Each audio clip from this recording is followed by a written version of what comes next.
So let's talk about numbers and the importance of those numbers when it comes to any sport. Okay, John C. Lohan said in his book that anything that can be measured, it can be improved. So when we are going to improve anything, we must measure those measurables that matter into that particular field. So it happens to the most of the best fields. For instance, when you look at race car drivers, or you look at the Indy, for instance, look at the Indy, the F1, right, racing, or you look at NHRA. I love NHRA because the ETs and the mile per hour, they really count for something. They really, it's tremendous on how those numbers really matter when you're talking about Indy and we're talking about those type of things.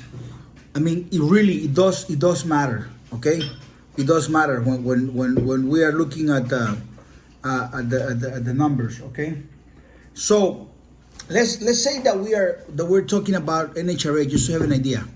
I'm going to give you an example, and we're going to apply this in different fields. And this video is going to be for people.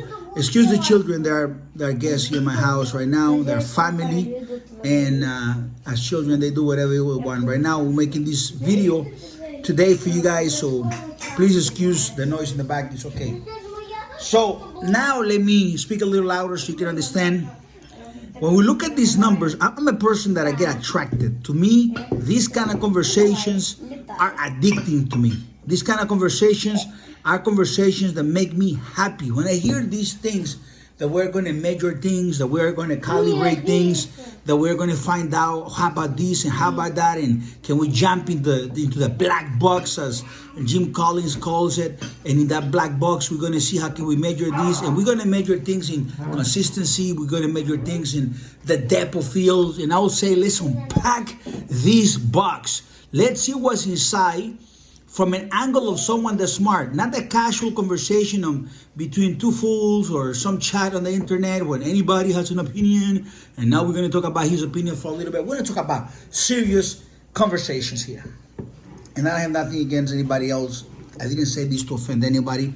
I know some people are having their own shots, and God bless them, and they're doing the best they can, and I think they don't have that intention. So please forgive me if I offended you in any way, because I didn't want to do it that way. It's just that everyone has a different type of conversation, and this is my conversation, right? So when we go into this conversation and we look at the NHRA back in 1992, 93, 94, and then we look at the NHRA in 2021, and we're looking at championship levels, okay? We're looking at world records. The difference between the winner of the first place on pro stock qualification back in 1996, 97, I think was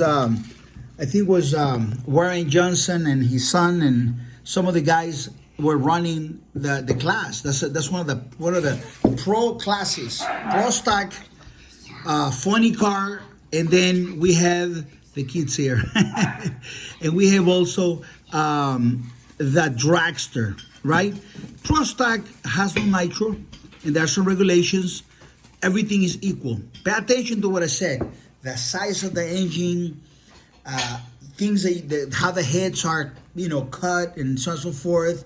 The wheels, the size of the car, everything in pro stock is measured. So pretty much there are rules. There's a rule book, and you go through those rules, and all the cars are small.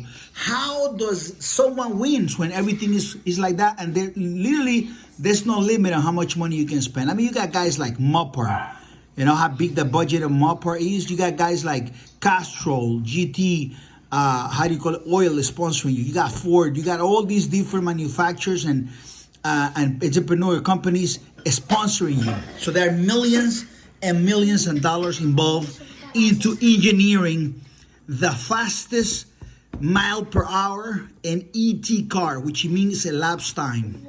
Now, this is for people that are smart. So I guess by now, a lot of the people that are looking to get some pictures on the internet, they already left this video. So now you can feel comfortable because we're pretty much along on this conversation right now. And this is where we start talking about it. Let me just tell you this. If the cars are 16 cars, if you let them go all at the same time, the car that's going to be the fastest, that's going to be the quick start, if you let them go all at the same time, the winner wins by a difference that is so small that can only be detected in many, many cases by a laser beam. In other words, by the bare eye, a lot of times are equal. And it is just incredible. You're talking about tire pressure, altitude, barometric pressure, the gas, and a lot of adjustments. So Warren Johnson used to be called a professor. My years of development into the American Pitbull Terrier, this is a golden nugget I'm going to give you here, things that I've been saving for my book. Warren Johnson and his name, the professor. Thais is the first time she's listening to this, so she's kind of like looking at me like, what else you haven't told me? Warren Johnson, the professor, was a man that was so sharp, and they call him the professor because he was a master at looking at details. You got to be really sharp, really smart, really engineering, engaged in such a level, and dedicated is unbelievable. And you're competing with guys that have the same dedication, same everything. So how you beat them? Warren Johnson knew how to beat him, and of course later on he got beaten by somebody else.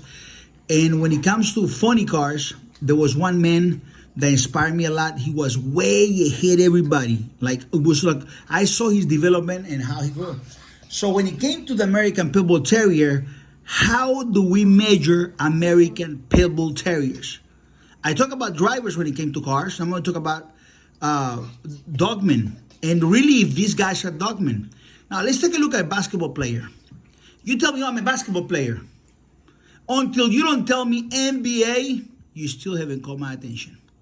Because you're just a basketball player. I got my best friend, Franzel. He's about 5'7", maybe 5'8". And he loves basketball. He plays basketball every night. I mean, he has a collection of basketballs. And all his friends play basketball. He'll never be an NBA player. Hello, Franzel. This is not against you. I'm just saying the truth. He's not going to be an NBA player. And I'm pretty sure he won't get mad because he's having fun. And he loves basketball. He's a great guy. He's a great human being. But he's not going to be a basketball player for the NBA. Once you qualify for the NBA, the draft, there are rounds. They pick up by the rounds. First draft, second draft, third draft. It's called a draft. When they pick up these basketball players, or when they assign these basketball players, I think the draft is only for football, by the way. So I'm not a master of that part. I'm not a master on. But there's a process of selection, and that's what I want you to know. They select them when they are young. They select them when they got potential, when they can be built. And teams, they look at different analytics. They look at metrics on every one of the players according to their team, their budget, and according to who else is playing in the team and how you're going to build the team. So you look at how these players are going to impact in a positive way your team right now, tomorrow, and so on. And they put millions of dollars. So selection is amazing. Listen to what I'm just telling you right now. I already included a word in our conversation. It's called selection. So since everything that you measure can be improved in pro stock racing, every half an ounce that you can trim out of your car, every bit of a fraction of a second, fraction of a millisecond that you can improve can be the difference between winning and losing. Your RT, your reaction time, they practice on the practice Christmas tree all the time. This is a Christmas tree, is a little thing, they turn on the lights. So if you live in green, you already lost. You literally have to live somewhere in yellow. And you must calculate the time that your eyes calculated, your reaction on your foot, the spring on the pedal, and how fast the carburetor is gonna move, the weight transfer from the front of the car to the back tires, the way the rear end is gonna move and engage in movement, and you're gonna have the tire wrinkle. How much tire pressure you have on the tire and how much wrinkle you're gonna have, how much are you gonna stick into the pavement, if you're gonna sleep or not. All of these things have something to do with reaction time. It is unbelievable, it's sickening when it comes to the level. Therefore, I was in this world. Welcome to Chico Lopez world. I'm bringing you to my mind. And yes, for most people, it's boring. It is boring. And that's why I'm in a class by myself, because I think this way. So for those that are still in the video, congratulations. We're going to keep talking about these topics, and I'm going to bring these videos. And I'm pretty sure that, and I want you to know this, when you get a dog that's red, that has eyes that maybe look like mine's, and maybe you bought it from one of the guys that buy frozen semen from me, or maybe you bought it from someone that's pretending to be me, which is okay to be pretend to be me, or maybe there's somebody working with my leftovers, or maybe there's someone that's trying to be like one of my students, actually not students, but pretenders, and you have a dog. I want you to be happy with the dog, absolutely happy. I wouldn't want to have a different way. I really want you to be happy with the dog. But one thing you need to understand is that you're not being able to afford one of my dogs, and you're not being able to buy one, or even if you could afford it and I deny you the purchase, and you still, or you make the choice to go somewhere else, you got a dog for sure. You just don't have a dog like mine. I just gave you an understanding, a little bit of how the mind of Chico Lopez works and the details to get to this level.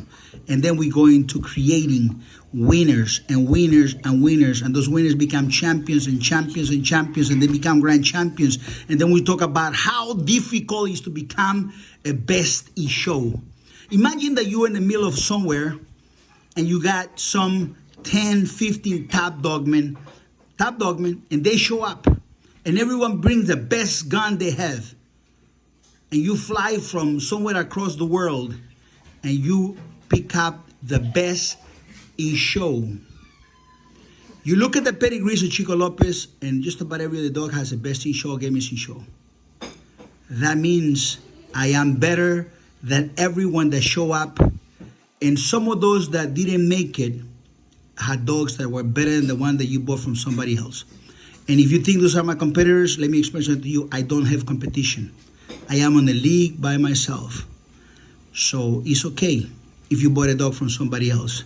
It's okay if they lied to you. But if they told you you got a dog that they sent from Chico Lopez, or a Chico Lopez dog, as long as you didn't buy it from Chico Lopez, you don't have anything.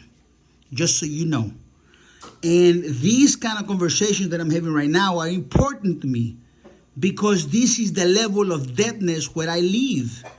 I have what I call the back wheels, which is the internal conversation of Chico Lopez talking to Chico Lopez. I call them my wheels. These wheels is what I'm letting you get inside a little bit and listening to the level of understanding. There's no drama here. There is no gossip here. There is no rumor mill here. There is no what about this guy, his opinion, my 2 cents, and all this bullshit you have in the regular world of miserable people, common dogs, common breeders. I'll let you in these little conversations you can understand. Now I'm going to continue making this level of understanding, analyzing, if you guys really like them.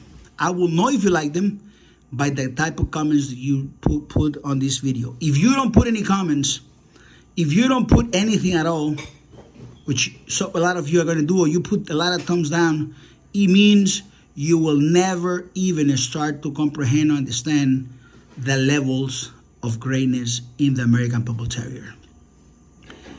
There are little heels, little bit heads above other people, and some of them are shoulders above people. Then the camera moves to the sky, and there's a long way, and somewhere around there are me working with my dogs. Now you start to understand. On this conversation, we're talking about details. We're talking about greatness. We're talking about improvement. We talk about numbers. And then after these numbers, then we'll do some more. We'll start talking about legacy, significance, and other things that you will not be able to talk with people with low-level understanding, people with IQs like, I wouldn't say like IQ 59. Some of them do have some IQ. Some of them actually have IQs, maybe 90. Some of them very smart. They just don't have the passion. This level is not for them. Some people might be smarter than me. This level is not for them. Now do you understand a little bit? God bless you. My name is Chico Lopez. I am pretty sure the way Thais looks at me, this video is not for anyone but myself. No one will be interested. There is no fun on this brain of mine. But now that you start to listen to it, now you understand. God bless you. My name is Chico Lopez, and that's some of the reasons why I'm the baddest fucking dogman that ever exists. Bye-bye.